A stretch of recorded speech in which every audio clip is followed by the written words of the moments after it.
Merci d'être au rendez-vous des nouvelles ce mardi soir sur Canal 3 Bénin. Voici le sommaire. Tout va comme sur des roulettes à la GDIZ, retient Abdoulaye Biochane. Le ministre du Développement et de la Coordination de l'action gouvernementale est reparti ce matin satisfait du niveau d'avancement des travaux à la zone économique spéciale Glody-Bézet. Les chantiers de construction d'usines et le démarrage des activités de plusieurs industries l'ont impressionné.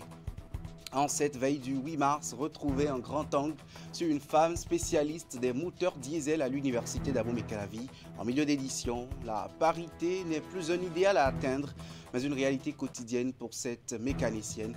Héloïse Agoï-Krossou incarne respect et admiration dans l'exercice d'un métier physiquement éprouvant et souvent collé aux hommes.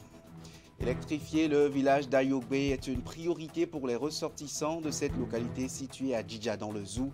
Ils ont fait de cette préoccupation l'épicentre des questions débattues lors de leur retrouvaille ce week-end. C'est la 4e édition de ces rencontres festives et utiles de tous les fils et filles de ce milieu. Les travaux évoluent au rythme prévu dans le chronogramme. C'est le constat qu'a fait le ministre du Développement et de la coordination de l'action gouvernementale sur le site de construction de la zone économique spéciale Glody-Bézet. Abdoulaye Biochane y était ce matin pour une autre visite d'évaluation de progrès. Les usines ont déjà commencé à tourner et l'emploi aux jeunes héberge. On fait le point de cette visite avec Idrissou Boukari et Elvis Donoucoin. Nouvelle visite du ministre du Développement et de la coordination de l'action gouvernementale sur le site de construction de la zone économique spéciale de Glody-Bézet. Ce mardi 7 mars 2023, Abdoulaye Biochane est accueilli par les directeurs généraux de l'APEX et de la CIPI Bénin pour d'abord cette séance de travail préliminaire de quelques minutes. L'importance qui nous attache à ce projet. Ensuite, place à la visite guidée des différents compartiments du site. L'objectif de cette visite, comme d'ailleurs les précédentes, est d'évaluer les progrès enregistrés sur le site. Un tour dans quelques unités de production déjà opérationnelles dans cette zone économique a permis aux visiteurs de noter le niveau de mise en œuvre de ce programme. La dernière fois que j'étais ici, il y a à peu près 160 jours, ceux qui étaient ici savaient bien que le site n'était pas aussi avancé.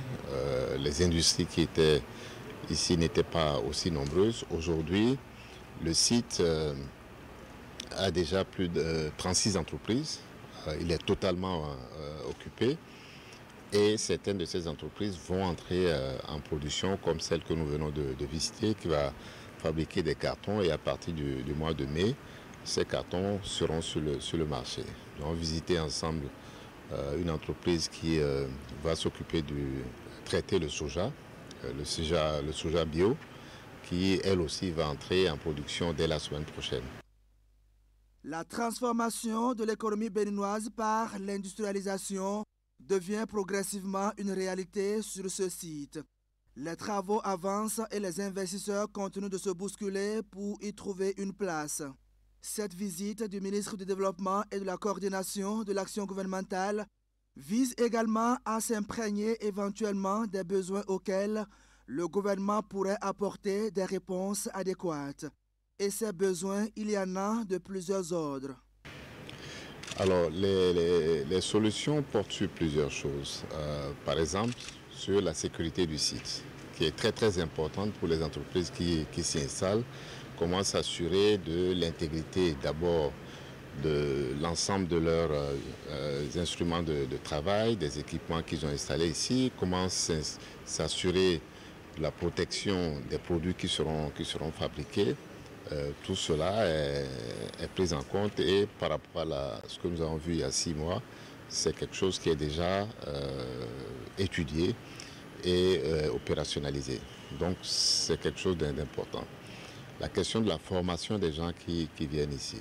Nous avons, c'est vrai, beaucoup de jeunes qui sont sans emploi, mais en même temps nous savons que beaucoup ne sont pas encore outillés, n'ont pas encore la formation pour être opérationnel dans les unités. C'est un sujet que nous avons discuté, sur lequel il y a du travail à faire également. Et bien sûr, il y a tous les problèmes logistiques autour d'un site important comme celui-ci. Comment s'assurer que les gens qui viennent ici sont transportés? vraiment s'assurer qu'ils ont... Les différentes usines qui s'installent sur le site auront donc à assurer la transformation de produits agricoles tels le soja, le coton, le karité, l'ananas, le cajou et bien d'autres. C'est donc avec grande satisfaction que le ministre du Développement et de la Coordination de l'action gouvernementale quitte la zone économique spéciale. La CIPI Bénin et l'APEX, quant à elles, s'engagent à maintenir la même dynamique.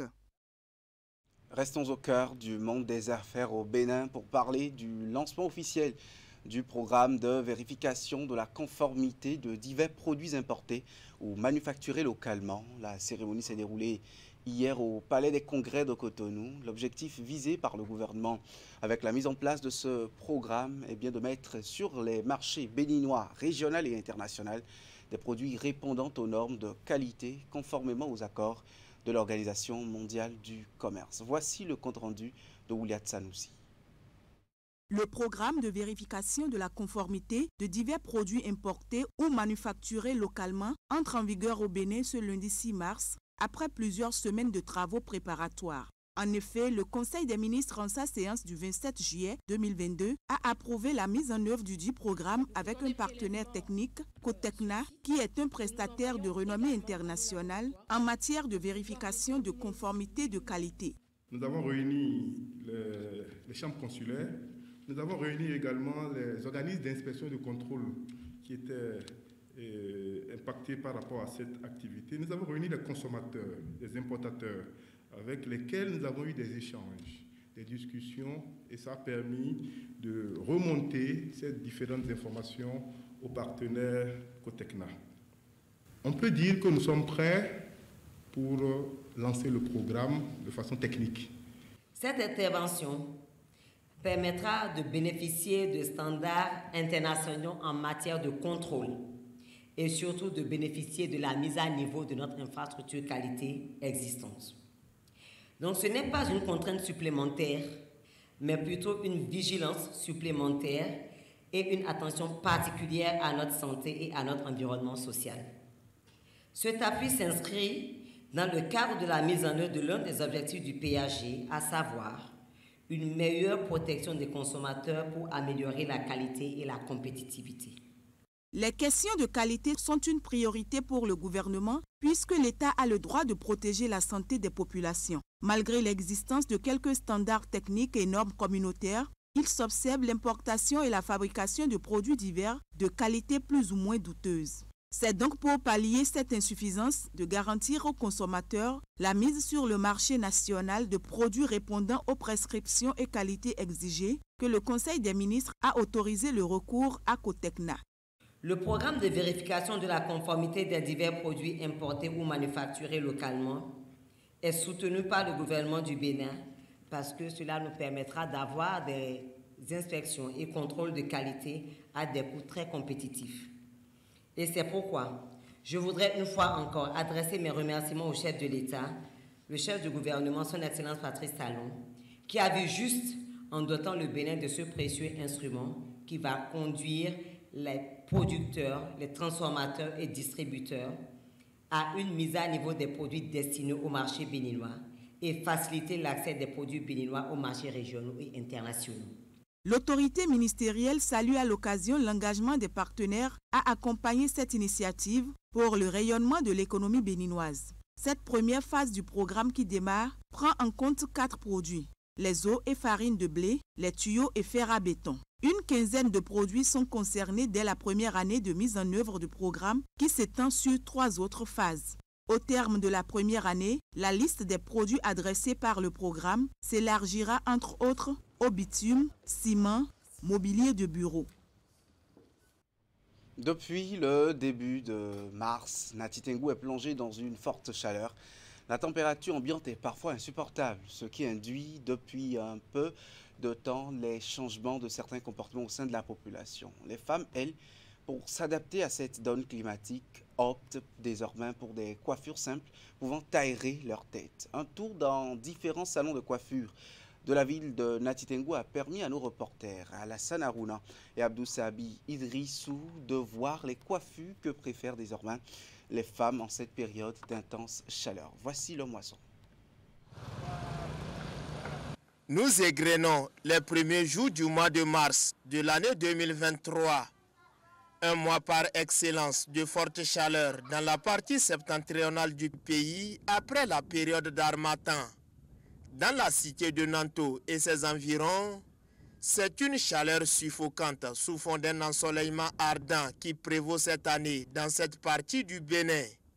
Ici, les températures avoisinent 34 voire 37 degrés Celsius à l'ombre lorsque le soleil est au zénith.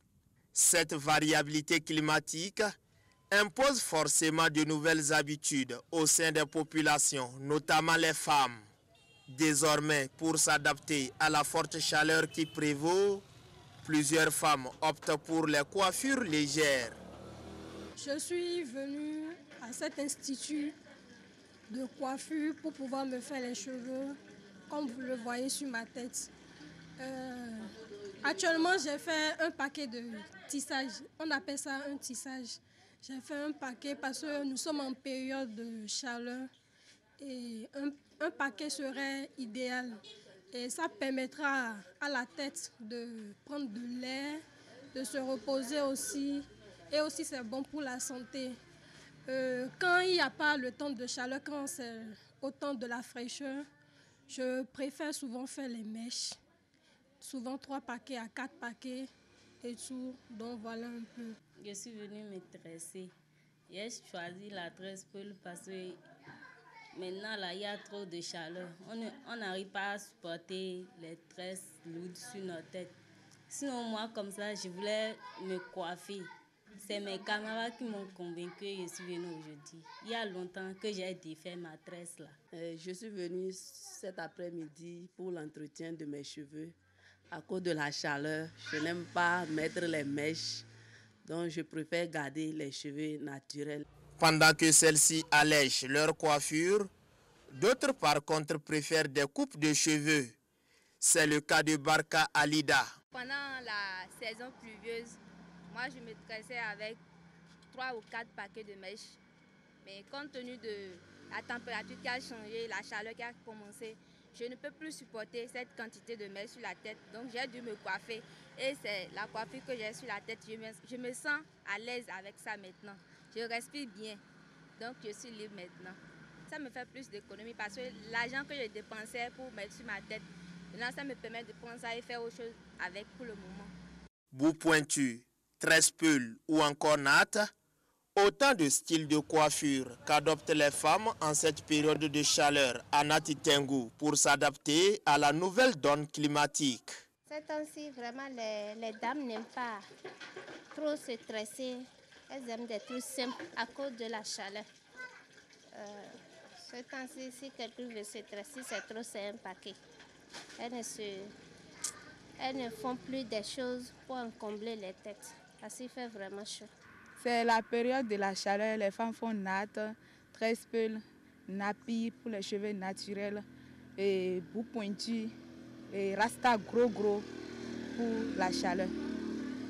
Les femmes préfèrent faire tresse peule. Si elles venaient faire des tresses avec 2 paquets, 3 paquets, maintenant elles ont diminué parce qu'il fait trop chaud. Elles ne peuvent plus faire des tresses compliquées comme avant. Cette situation crée forcément un manque à gagner pour les maîtresses coiffeuses. On ne gagne pas l'argent comme au temps de la fraîcheur. Maintenant, pour gagner l'argent, ce n'est pas la chance. Maintenant, c'est les tresses peles on trouve pour faire maintenant. Tout le monde, je vais aller porter perruque. Il n'y a pas rien. On est en train de souffrir. Ça chauffe maintenant. Ce n'est pas ce qu'on dit. Ces temps-ci, les femmes ne viennent pas se tresser comme avant parce qu'il fait chaud. On gagne un peu, mais pas trop comme avant. Peut-être maintenant, comme il fait chaud, peut-être on peut gagner 2000 par semaine et par jour. Comme il fait chaud, avant on peut gagner plus que ça. Mais maintenant, comme il fait chaud, on ne peut plus gagner comme ça. Pendant la chaleur, ce n'est pas tous les jours les clientes viennent. Par jour, on peut trouver 5000. Pendant la fraîcheur, on peut trouver au-delà de 5000. On peut trouver 10 000, 15 000.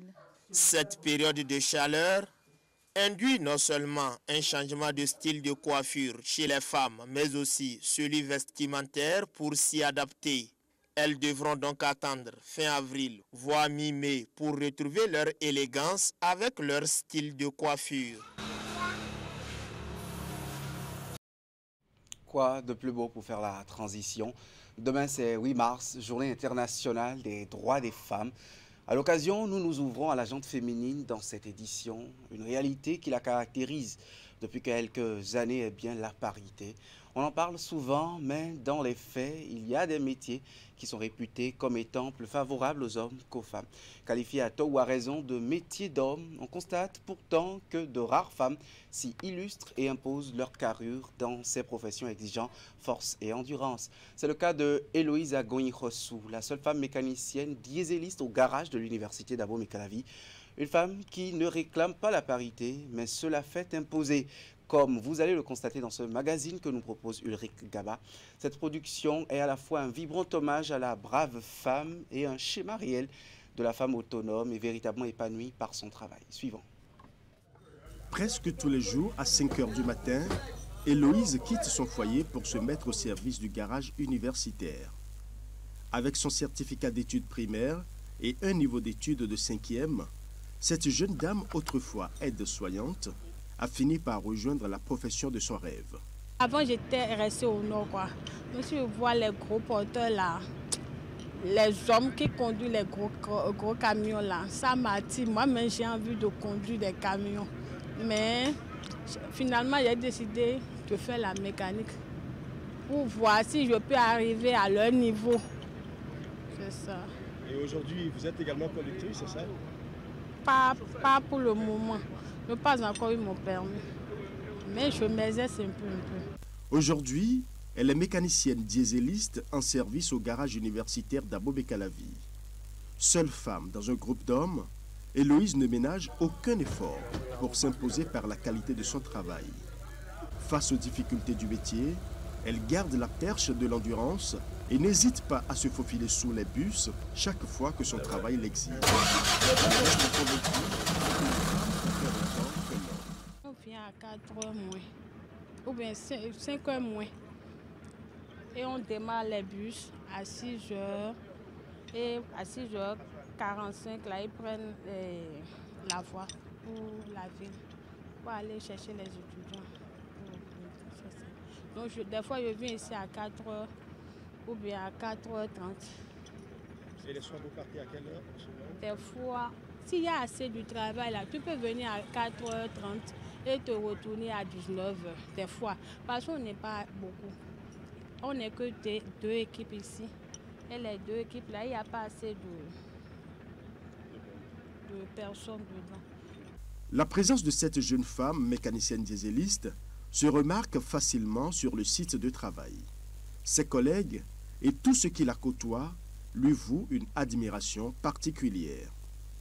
En ville, les gens m'encouragent, même mes patrons, les grands patrons, par exemple le DA, ils m'encouragent, la directrice qui vient ici, elle est tellement contente de moi. Je ne sais pas quoi dire, les grands patrons m'encouragent. Même mes collègues aussi m'encouragent d'autres fois. Elle a décidé d'apprendre la mécanique. Et elle a été formée pendant 4 ans ici. Elle est recrutée par la grâce de Dieu. Elle a recruté et elle travaille systématiquement avec nous. Elle développe tout. Elle fait tout avec nous. Elle est dans le domaine. Mariée et mère de 2 enfants, Héloïse ferme bientôt une dizaine d'années dans le métier qui fait sa passion. Cette jeune mécanicienne dieseliste ne fait pas le combat d'approche genre et se refuse toute forme de féminisme. Ils vont te faire le patron. D'autres, tu serais plus âgé que l'autre là, mais pourtant il va te montrer qu'il est homme. Donc moi je n'ai pas le choix. Comme on m'a déjà recruté, je suis en train de travailler. Mon salaire ne passe pas dans leurs mains. Donc je remercie le Tout-Puissant. Elle se met à la place d'un homme, franchement. Sans plus tarder, elle travaille systématiquement comme un homme. Il faut avoir le courage. Le courage que tu es venu faire quelque chose. Donc je ne sais pas quoi, je ne sais pas comment dire. Tu te laisses tout au travail. Pas que aujourd'hui là j'ai trop souffert, je me suis blessée, donc je vais laisser le travail ne passe pas, il faut faire l'effort. Elle se fait respecter par ses collègues parce qu'elle impose la règle de l'équité par sa personne et son travail.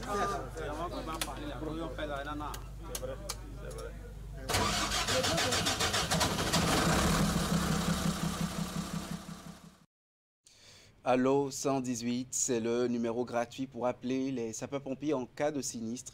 C'est une ligne greffée sur plusieurs autres numéros conventionnels pour recevoir le maximum d'alertes et les traiter en temps réel afin de permettre aux équipes de secours d'intervenir bien sûr dans les délais raisonnables. Mais il se trouve que les agents formés pour ce travail font souvent l'objet d'un civisme de la part des populations. Dans le magazine qui va suivre, notre spécialiste transport et sécurité routière, Ulrich Gaba, nous transporte bien sûr dans l'univers des sapeurs-pompiers pour comprendre les procédés de réception et de traitement des alertes. Vous verrez que les femmes y sont au cœur.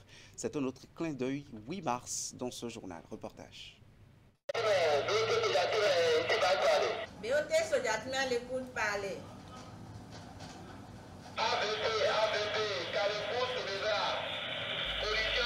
Voilà le quotidien de cette jeune femme sapeur-pompier. Elle reçoit et traite toutes les alertes relatives au sinistre. C'est le premier contact avec l'extérieur, une mission très délicate puisque d'elle dépendra en partie la bonne exécution de la mission de secours sur le terrain. Et le 118 est greffé sur 4 lignes téléphoniques qui sont, je vous les cite, nous avons le 21 30 30 11, le 21 30 22 22, le 21 30 94 12, le 21 30 0018. Le 118 est greffé sur tous ces numéros. Et quand ils appellent, nous demandons la nature du sinistre, l'adresse exacte, le nombre de victimes. Et quand nous recevons l'appel, nous avons une sirène qui est là. Et nous appuyons sur la sirène. Et le chef de l'engin qui est concerné se pointe ici systématiquement pour recevoir ce que nous appelons la fiche de départ. Le service ici est exécuté avec l'extrême rigueur. Les responsables du centre suivent avec minutie chaque détail des opérations. Ce n'est donc pas une partie de jeu de cartes, puisque chaque seconde peut sauver la vie de la victime. En dehors du fait que tous, on est pompiers de façon générale, il y a une formation spécifique que vous recevez par rapport à la manière de recevoir un requérant, par rapport aux renseignements qu'il faut recueillir au niveau d'un requérant pour faciliter le déroulement des interventions. C'est des gens qui sont formés, qui ont reçu des formations spécifiques par rapport au traitement de l'alerte et quelles sont les informations qu'il faut demander aux requérants pour faciliter le travail pour les intervenants sur le terrain. Le véritable problème auquel sont confrontés ces hommes et femmes, c'est celui des fausses alertes et l'occupation de la ligne par des dérangements inutiles. Nous sommes confrontés à cela quotidiennement. Il faut d'abord aller sur le terrain pour se rendre compte que c'est une fausse alerte. Mais parfois, les appelants sont pressés et ne fournissent pas tous les renseignements. Ce qui est demandé, c'est que quand vous appelez, laissez les pompiers poser les questions pour que l'intervention ne soit pas compliquée après. Il ne faut pas appeler seulement pour dire non, il y a un accident à tel endroit et vous raccrochez. Quand vous faites ça, il y a beaucoup d'informations que nous n'avons pas et ça complique aussi l'intervention. Et en temps normal, c'est le pompier qui vous demande oui, c'est bon monsieur, vous pouvez raccrocher. Mais très souvent, vous allez dans les lieux, vous vous renseignez, on vous dit non, aucun cas ne s'est produit ici. Ici, au bureau de coordination des opérations de transmission de Saint-Jean, nous avons la chance de tomber sur un cas de dérangement inutile. Un enfant s'amuse avec le téléphone de sa mère et occupe de ce fait une ligne destinée à sauver des vies humaines. On paye le bout. Allô? Allô? Oui, bonsoir. Ça va? Ça va bien? Allô? Ça va? Ça va bien. Et maman? Ça va. Et maman est où? C'est qui? Tu as appelé, non? Tu as appelé les pompiers? Hein? C'est les pompiers, hein? Oh? C'est mon enfant qui m'a donné la paix maintenant. Calmement et avec courtoisie, Le stationnaire appelle la propriétaire du téléphone à l'ordre. Selon les sapeurs-pompiers, ces cas sont récurrents. Il faut de la patience et du tact pour gérer. Ulrich Kaba et Henri Ganti. La 4e édition, comme je vous le disais en titre, des retrouvailles des ressortissants du village d'Ayogbe dans la commune de Djidja s'est tenue ce week-end. Les natifs et originaires de la localité ont débattu à l'occasion des questions cruciales liées au développement de leur contrée. La préoccupation de l'électrification d'Ayogbe était bien la principale au cœur des différentes réflexions. Des festivités ont aussi suivi comme à toutes les éditions. Les manifestations en bref avec Imet Hélène Amoussou et Georges Vaudounan. L'initiative est soutenue par les sages, notables et autres cadres natifs de la localité. Les retrouvailles des filles et fils du village d'Ayogbe sont à la 4e édition. La rencontre a connu cette année la participation d'un plus grand nombre. Outre les ressortissants d'Ayogbe, il y avait aussi des invités venus d'autres localités de la commune de Djidja ainsi que d'ailleurs. Les hommes sont venus des 4 points d'horizon, c'est déjà important.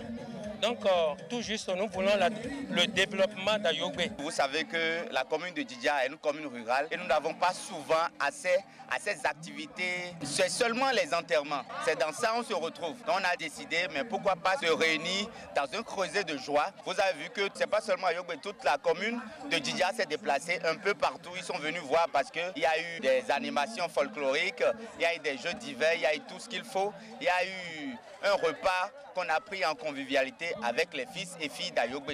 Et c'était vraiment une ambiance de joie. Véritable moment de réjouissance, le rendez-vous a été le cadre choisi par les organisateurs pour amener les uns et les autres à s'intéresser aux problèmes qui entravent le développement de ce village. Le but final en initiant des échanges périodiques est de mûrir ensemble les réflexions et dans une certaine mesure trouver les voies et moyens pour faire rayonner le village cette année.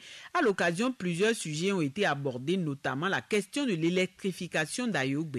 Le village d'Ayogbe, c'est un village qui n'est pas encore électrifié. Bien vrai, il y a plusieurs projets du gouvernement, comme le programme Pana Énergie, qui a déjà envoyé des lampadaires solaires ici dans ce village et qui a également construit une plateforme multifonctionnelle. N'empêche de pouvoir lutter également pour pouvoir amener le réseau de la SB2E, pour pouvoir permettre à cette population de profiter des avantages de la présence du réseau de la SBE, permettre aux soudeurs, aux couturiers, aux bonnes dames qui vendent dans les boutiques et qui ont des frigos, de pouvoir utiliser cette énergie pour pouvoir faire avancer leurs activités. Donc c'est l'un des challenges. Encore une réussite, l'idée des retrouvailles des filles et fils d'Ayogbe est appréciée de tous. Convives ou non, plusieurs pensent que l'initiative doit faire école. Je crois que c'est une bonne initiative. Ce qu'il faut pour une communauté d'être ensemble pour participer activement au développement de la localité. Mais ça a été spécial. Et ça me plaît même de rééditer chez moi. Parce que c'est une fête d'union. Démarrée en 2019, l'aventure de ces retrouvailles se poursuit au grand bonheur des initiateurs ainsi que des organisateurs. Ils entendent mettre les bouchées doubles pour des festivités plus éclatantes l'année prochaine. Tous n'ont pas manqué de remercier également les parrains des différentes éditions, particulièrement ceux de cette année pour leur engagement, de même que leur implication pour le succès des manifestations. C'est tout pour ce 19h30. Prenez le rendez-vous de votre émission Canal Enquête dès qu'il va sonner 21h. C'est une immersion dans l'émergence des industries au Bénin.